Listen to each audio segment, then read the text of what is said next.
Some of you may know The Terminal List by Jack Carr as a Amazon Prime series starring Chris Pratt, but it is also a New York Times best-selling series of novels by Navy SEAL Jack Carr.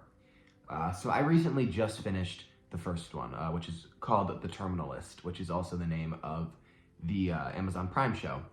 So The Terminal List, without any spoilers, follows Navy SEAL James Reese as he tries to seek revenge for and on the people who have hurt his family and his fellow soldiers in a government conspiracy. And it was a page turner.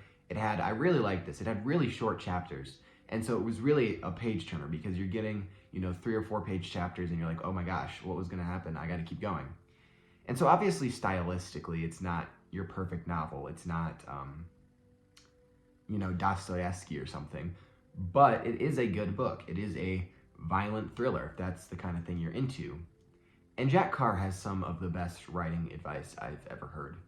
In an interview, he once said, "People are trusting me with their time. People are giving me time that they are never going to get back. They're never going to be able to get the time they spent reading my books back. So I want to try to make it worth it for them. I want them to enjoy the book and not be regretful of the time that they have given me." And I think that writing advice is so key. Because obviously when you're writing a book, you're not writing a book for everyone. Not everyone is going to like it. Not everybody is going to like The Terminal List by Jack Carr.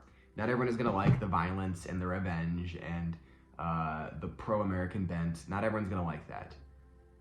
But the people who are, you want to make it worth it for them. The people who are going to like your book, if you're writing a book, you're going to want to make it worth it for them. You're going to want to make sure that your plot is driving them to want to turn more pages. You're going to want to make sure these characters are connecting with, because you don't just want to write a book that someone's going to read and go, okay, whatever, that's all right. Because that's time that you're not going to get back, that you're either reading the book or that you're writing the book and other people are reading your book. And so you want to hold the authors that you're reading to a high standard of, is this worth my time?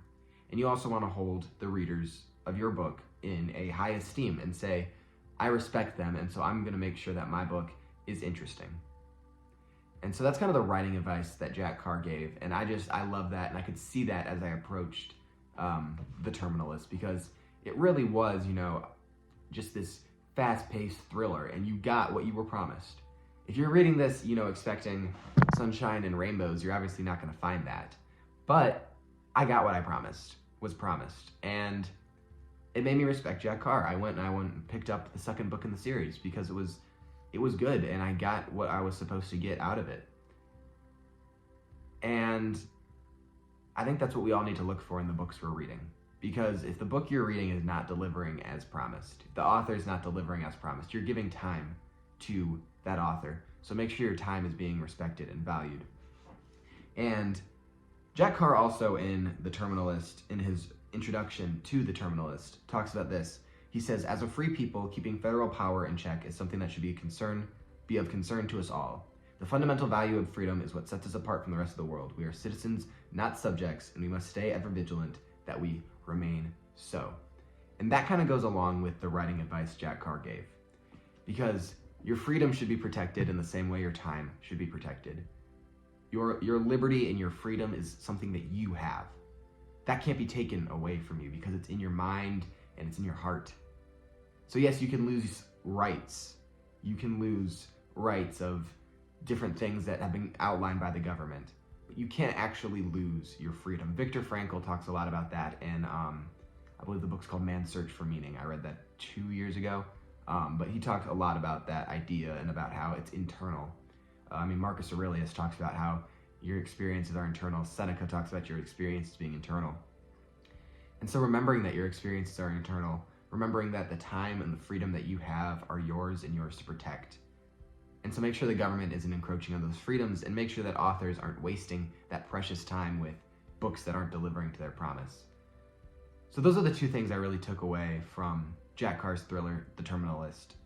If you're looking for something violent, gripping, government conspiracy, that's the book for you. Terminal List is the book for you. There's an Amazon Prime series of the same name with Chris Pratt. There's a sequel series called Dark Wolf coming out, and I believe there is a prequel series called Dark Wolf, and I believe there will be a sequel series to The Terminalist, which follows the second book in the series. So that was a lot of information, but I definitely would recommend you check out The Terminalist. I haven't read a good thriller like that in a while. So that's what I got for you guys. I hope you enjoyed that review. Hope it left you with something to think about.